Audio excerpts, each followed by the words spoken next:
What's going on? We back here on Past Speaks. And I came across a video from Fox Sports Radio and the Odd Couple with Kelvin Washington and, of course, Rob Parker. That's my nigga. And I just wanted to hear what they were going to say because the title of the video caught my attention. It says, Kelvin Washington, inside the NBA, has never hidden what kind of show it is, especially Shaq. Now, if you've been following my channel, you know how I feel about Shaquille O'Neal. I think he's the biggest underachiever in sports history, not just basketball, in sports history. Shaquille O'Neal has a career average of 23.7 points a game and 10.9 rebounds. Shaquille O'Neal should have averaged like 28, 29 points a game, maybe even 30 points a game, and definitely should have averaged like 13 or 14 rebounds, man. Maybe even 15. But he definitely should average about 28 points and 13 rebounds for his career. And he should have at least 8 NBA championships with 8 NBA MVPs, man. But he was an underachiever. He never took care of himself, never took care of his game. His game never evolved or got better. He never got better at free throws, never got better at his low post game or his touch or anything like that, man. And you know, Shaq was good in the 90s. By the 2000s, when the Lakers were winning those championships in the early 2000s, when they got Phil Jackson and they started to dominate the NBA in regards to 2000, 2001, 2002, Shaq was already kind of on the downslide, man. The only reason why he was so dominant and got away with it is because at that time, like I said, he was already on the downslide, getting bigger. But it was at that perfect time where he was the size he was and he could still move and be himself. That's the reason why he was so dominant in those early 2000s and why the Lakers were so great. On top of having a great coach, a great team, because those teams were stacked, but it was organically. And having Kobe and Shaq as the nucleus or the core, man, Shaquille O'Neal only got away with being, the Lakers, they were a great team, but Shaquille O'Neal got away with being dominant during that time because of his size and the way he could move with that size. It wasn't because he was just some great basketball player at the center position, man. I'm sorry, man. That's just how I feel about Shaquille O'Neal. But I'm curious to see what they have to say about Shaquille O'Neal because I don't know of anything he's done or said here lately in regards to sports media or mainstream sports media, which he is a part of. So let's see what Rob Parker and the Odd Couple are talking about. Because I fuck with Rob Parker heavy. Before we, get there, let's talk about last night for the national game in the NBA. And we had Shaquille O'Neal, on TNT talking about the Detroit Pistons and not doing a good job at it. I will be interested. You said something very interesting about Cade Cunningham. Great player now at this stage. He plays at his own pace. Anybody that can consistently play at their own pace and put up numbers is a great player. I like the way he's playing. I like what Chauncey is doing. Those guys play hard. My favorite player on that team is Isaiah Stewart. Big body, hard guy. Like to knock people out, push people No, I can't let this go. Like who? Who's doing it? You said Chauncey? Chauncey's the coach, right? Okay. Portland. No. Chauncey, he coaches Portland. Ah, nigga. You don't even know who the coach for the Detroit Pistons is. You said Chauncey Billups, man. He coaches the Portland Trailblazers, sir. So I see what this is about now, man. This nigga is on TV, not knowing what he talks about, not knowing what he's talking about, and doesn't have his facts straight in regards to who coaches the Detroit Pistons. Now, he could have made a mistake, but at the same time, man, no, because he said, well, Chauncey's a coach, right? No, that wasn't a mistake, Shaq, bro. You thought Chauncey Billups was a coach, and you really don't know anything about the Detroit Pistons, obviously, or the Portland Trailblazers for that matter. It's probably just the main teams, the Lakers, Warriors, Celtics, those teams, or the obvious Cleveland Cavaliers and Oklahoma City Thunder. He doesn't really know what's going on around the league like that, obviously. But yeah, man, Chauncey Billups coaches the Portland Trailblazers. Shaquille O'Neal, fuck out of here, bro. JB Bickerstaff, that's what I meant. Hey, you know, first of all, I don't watch Detroit. How about that, boo-boo? I don't watch them. So, let that go. I messed up. I made a mistake. For the Trailblazers? What you freaking do? I mean this sincerely. I think you would enjoy watching the Detroit Pistons. I don't really get They to watch play them. hard. No, Cade is phenomenal. Jalen Duren's your kind of big. Love Cade. I love Isaiah Stewart. Just Okay, so I see what this is about now. And yeah, man, if you're an NBA analyst, especially for the NBA on TNT, you should know who the coaches are for what teams. And for you to say, oh, I don't watch the Detroit Pistons. Come on, Shaq. Even if you don't watch the Detroit Pistons, you should have some general knowledge about what's going on with them, man. Especially with all the resources you have, being on a show like the NBA on TNT. Come on, Shaq. And see, that's the type of player he was, man. Unprepared, not focused, and doesn't really care about what's going on because he think he's going to get over because he's Shaq. And just like right here, he think he's going to come to the studio on NBA on TNT. He thinks he's going to come to the studio or whatever show it was. And I know he's on two. He's on the one with Ernie, Chuck, and Kenny Smith. He's on the show with Vince Carter and Candace Parker and shit. So, yeah, he comes to the studio unprepared, doesn't really know doesn't know who the coach is for the Detroit Pistons, and doesn't even follow the Pistons. And you don't even really have to follow the Pistons, but you, like I said, for the position that Shaq is in, he should have some general knowledge of the Pistons and what's going on with them, man. So that just shows, you know what I'm saying, he's the same type of analyst that he was when he was a basketball player, man. Unprepared, unfocused, doesn't really care, and think he's going to get over just because he's Shaq and he's arrived to the studio. Or when he used to play, he's arrived to the gym. Fuck out of here, Shaq, man. Told you, boy, underachiever, man. He's showing why. and the other thing, I don't know who the female was on there. That was Candace. Candace Parker. Yeah. And she's like, well, I couldn't let that go. I'm glad you didn't let it go. Yeah. I mean, the idea that you were going to let it go because it was Shaq and he messed up or whatever. I mean, come on. And this is the idea, and I'll tell you, Shaq knows, he played in the league, he knows about basketball and all that. But this is my pushback when people gravitate to former players and expecting them to, I guess, do homework, research, and not just show up and be a big personality, but actually know what's going on. And if you're TNT, you're embarrassed. Shaq can be embarrassed, but TNT should be embarrassed as well. Right. TNT should be embarrassed. Shaq should be embarrassed. And yes, I agree with Rob Parker in regards to what he just said, man. You showing up, you haven't done your homework, haven't done your research or anything like that, and you're an analyst. And all you have to really do is just know general knowledge. You could have said, yeah, JB Bickerstaff's doing a great job. You didn't have to go in depth about the Pistons, but you just show you don't know shit about the Pistons, Shaq, with what you said, bro. And Rob Parker is right. You just don't have any type of research or you haven't done your background or anything.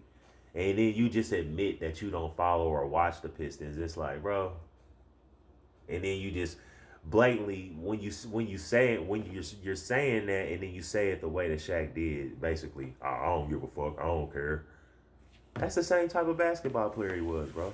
So yeah, TNT should be embarrassed, and Shaquille O'Neal, because he's doing the same shit. He's doing the same shit now as an analyst that he was when he was a player, man.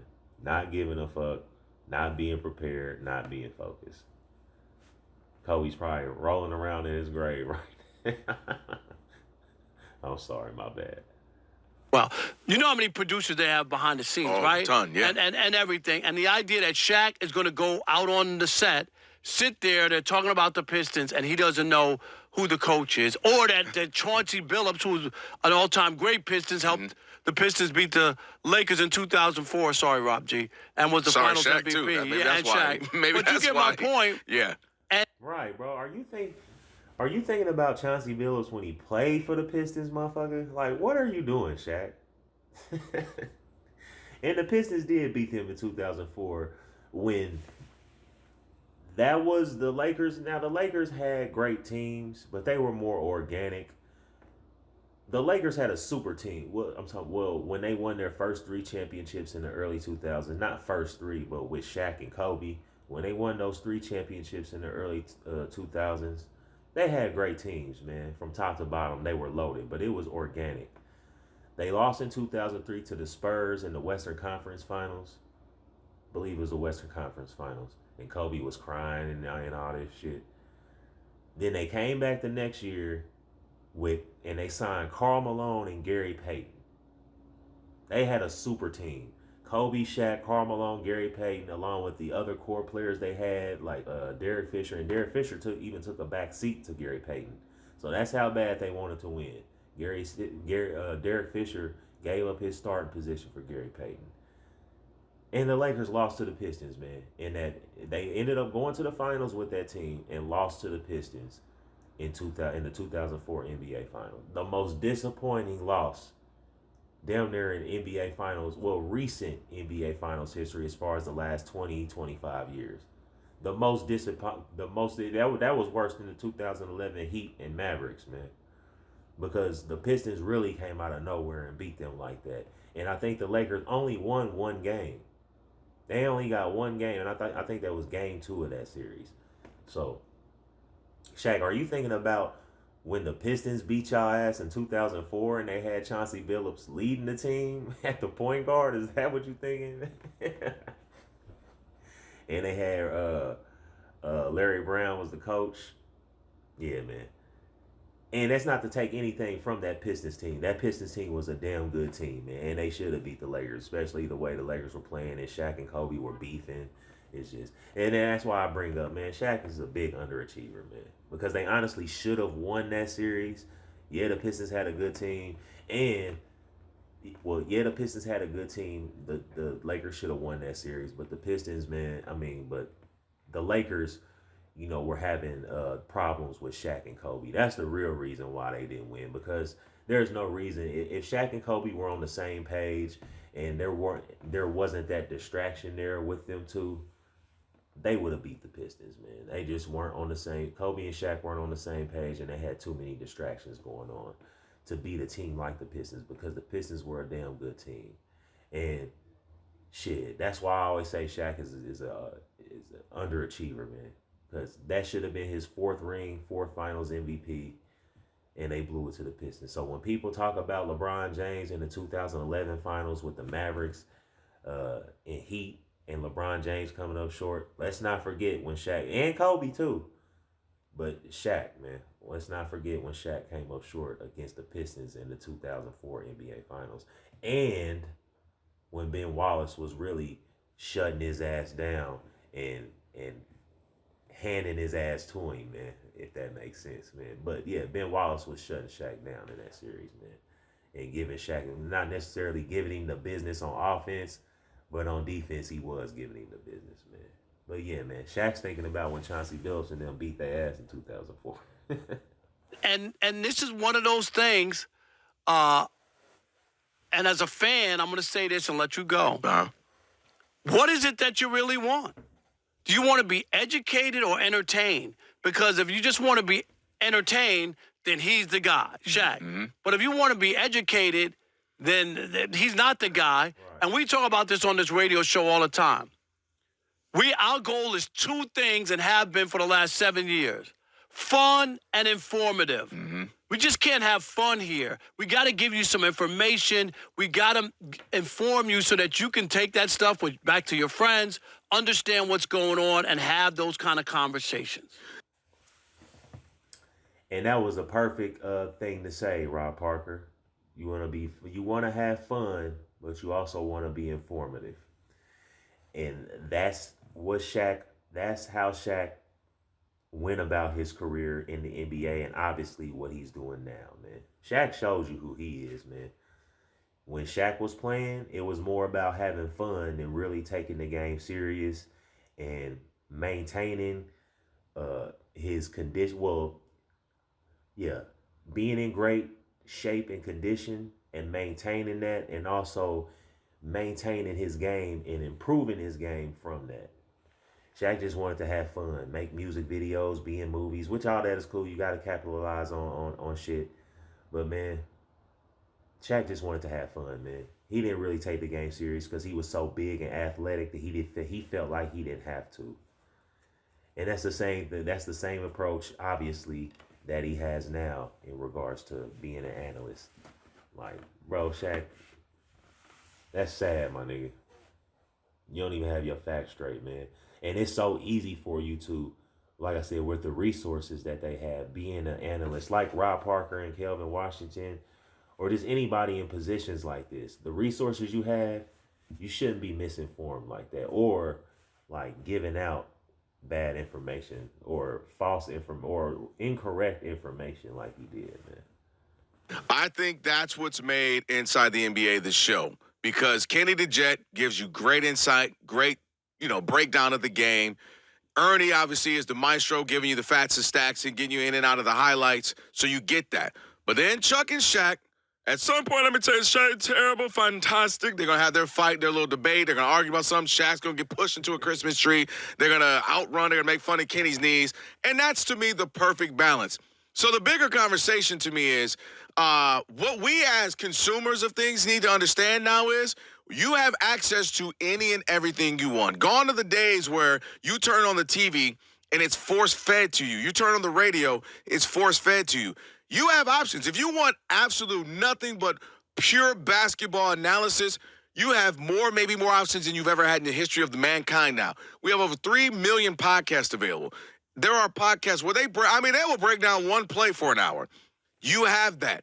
If you want to be entertained, you have that option. And this is why, to me, I was kind of shocked where LeBron was kind of going at certain people, and it seemed like it was more geared towards Chuck and that crew. Like, you know exactly what that show has been. They draw donuts coming on Charles Barkley head. They're there to make you laugh. They're there to drop a few facts here and there, but overall be entertained while you watch the game and enjoy the sport.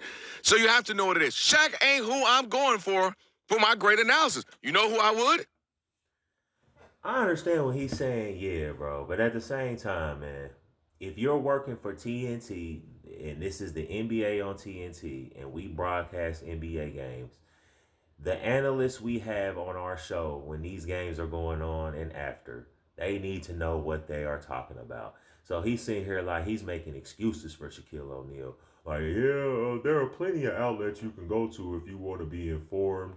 And basically, this is what he's saying. There's plenty of outlets you can go to if you want to be informed. And we know what we're going to get from Shaquille. So I understand the title now. We know what we're going to get from Shaquille O'Neal and Charles Barkley. We have Kenny the Jet Smith, which is really just one person. If you have three NBA players, you have three NBA players on the panel, and one person is really breaking down the game, you know, that's not really ideal. You know what I'm saying? All three of them need to know what they're doing so they can give three different perspectives on how they feel in regards to breaking down the game. But he's over here making excuses for Shaquille O'Neal. Yeah, there are all kind of outlets now, and you can go on social media or YouTube if you don't want to necessarily listen to mainstream sports media in regards to what they have to say or their breakdowns of certain games and players. But that's the thing, man, with YouTube, man, you can get away with kind of being misinformed or giving the wrong thing. Maybe you make a mistake and you say something wrong in a video and you don't catch it and you can't really edit it or anything like that. That's different from somebody on YouTube or something like that. Nigga, you niggas work for TNT, Fox, ESPN. You shouldn't be giving out wrong information, man. And if you are, that means you're not really focused or prepared like Shaquille O'Neal was when he was a player. Same thing. Not focused, not prepared, not doing his homework, and not being well researched. And then coming on the show saying some shit like, yeah, Chauncey Billups, he's doing a great job for the Pistons. Chauncey, he's the coach, right? And you didn't even know. And that wasn't even a mistake if you had to say that. And then you made it worse by saying, oh, well, I don't watch the Pistons, so there you go. Or I don't follow the Pistons, whatever he said. Like, bro, you just made it worse saying that shit, man. So you didn't know what you were talking about. It wasn't a mistake. And then you made it worse by doubling down talking about you don't follow the Pistons. So, like I was saying, man, I understand what Kelvin Washington is saying, but at the same time, he works for a major sports network, major network, and I guess you could call TNT a sports network. He works for a major sports network and a major sports show in regards to the NBA on TNT. He should and has to know what he's talking about, man. So fuck out of here, Kelvin Washington. The woman on that you were saying, Candace Parker. Candace I Parker. just didn't see. I'm saying I we were just saying. see who it was. Candace Parker is brilliant at it if you watch that. Candace Parker breaks it down. Shaq's not who you go for that. And that's okay. Now he better be on Shaq and a Fool at the end of this week, whatever the next. Shaq better be on Shaq and a Fool. That's what I know. Yeah, that was some Shaq and a Fool shit for real, man. Man, like I said, man, working for TNT or a major sports broadcasting network like that, or Fox or ESPN, and just having a show on TNT, a major network, bro, use your resources, man. It's not even that hard to get the right information when you're working for a company like that. So, Shaq, that's sad, my nigga. But I think it's incumbent more than ever. You have to do your own. Like, you have the information now. You have the resource. You have the websites. We have websites and blogs and things dedicated to it, to finding all the access and information analysis you want. I think it's disappointing if you're a fan and you're listening to guys who played and whatnot, and they just haven't done the work, or they don't know what they're talking about, or the backstory, or anything that's involved in it. I think that's why you've seen a million of those players come and go. You know what I mean? Because they don't want to criticize other people, or they're in bed with too many people. I can't talk about that guy. He went to my college. He was represented by my agent. Yeah, that's you know what I mean? That's a real thing. And then you're trapped. Yeah, Robert Parker does have a point there. Like, when you get former players, they're pretty much compromised. And like Shaquille O'Neal, man, the lack of research or wanting to do research and doing your homework in regards to certain information that you have to relay when you come on air for these shows, man. That's a reason. That's the difference between somebody like Rob Parker and Kelvin Washington and Skip Bayless, Stephen A. Smith, and then that's the difference between those personalities and then the personalities like Shaquille O'Neal, Charles Barkley, Kendrick Perkins, you know what I'm saying, Gilbert Arenas, you know, that type of thing. So I definitely agree with what he's saying, and it makes total sense, man. You're trapped. So you can't really say anything. You can't really be the best people on television are people who are as honest as it comes. You can say whatever you want about Charles, and you don't like this, and he's bashing the play, whatever. He's as honest as it gets. He tells you exactly what he believes, what he hopes, to the point of his own detriment of his own relationship with Michael Jordan. Right. There's one time his best friend, exactly, who, he had to be honest about some stuff, and then Mike took, had hard feelings for it, and they haven't been right since. Maybe they'll come back around at some point, you hope. But yeah, and by the way, this is the best version of Shaq that we've got as far as being analyzing the game and being an analyst. Because if you recall, if you watch the Inside the NBA story, man, Shaq is a terrible analyst, man. And not even with this situation. I don't ever remember a time where Shaq just gave a great take in regards to a basketball game or something that has to do with basketball, both on and off the court. When he was talking about the Jimmy Butler shit, he gave a horrible take talking about, basically, I'm paraphrasing, but basically he was saying he agreed with Jimmy Butler, how Jimmy Butler was going about the way he was handling the situation in Miami before he got traded to Golden State. And I did a video previously on that if you want to check it out. It's somewhere down in my video timeline. But yeah, man, he was over there like condoning the shit that Jimmy Butler was doing and saying, well, if they don't want to, if they don't appreciate you, if they don't want to pay you the money, then this is what you do. Basically, that's what you're saying, man. I forget, man. Like I said, it's in a previous video, but yeah, he never gives great takes. And in that video, when he was talking about the Jimmy Butler situation, that showed you what type of player he is and where his mindset was when he was a player in regards to dealing with teams and adversity and shit like that. When he was sitting out and being jealous of Penny Hardaway and Kobe Bryant and all this shit, having problems with Pat Riley. Like, man, shut up, Shaquille O'Neal. So Shaquille O'Neal never gives good takes, man. Both in regards to basketball players, on or off the court, man. Like the docu-series on it. I was in that. Yeah. They had to tell Shaq, like, hey, man, I know it's fun. I know you Shaq and it's cute and all, but you got to pay attention a little bit. You can't come in here and be a DJ for 4 hours and just go back. He literally would just DJ during the games. I swear to you, I don't know if his first night on. Yeah. And then they went to a commercial break, and somebody tweeted or something, I swear, turned up Shaq's mic because he was mumbles. Yeah. And that was the first commercial break on it. Like, I was like, wow. Somebody's like, turn up Shaq's mic. And that was how he talked. And you're right. He's gotten better. I like how we got Shaq-like numbers. I don't think he put up the numbers like that. I need to put them up, you know what I'm saying? That's what it was. And it was hard to listen to. Obviously, he has knowledge, and we know about his career as a player. No, and Shaq's not there for that. Tim Legler. Man, Shaq ain't got no goddamn knowledge. And he does be mumbling on the mic like that. Man, Shaq is pretty much there because he's getting a paycheck, man. He ain't really breaking down the games or just breaking down a situation or a play or anything like that, man. Like I said, and he's always just giving bad takes in regards to basketball, man.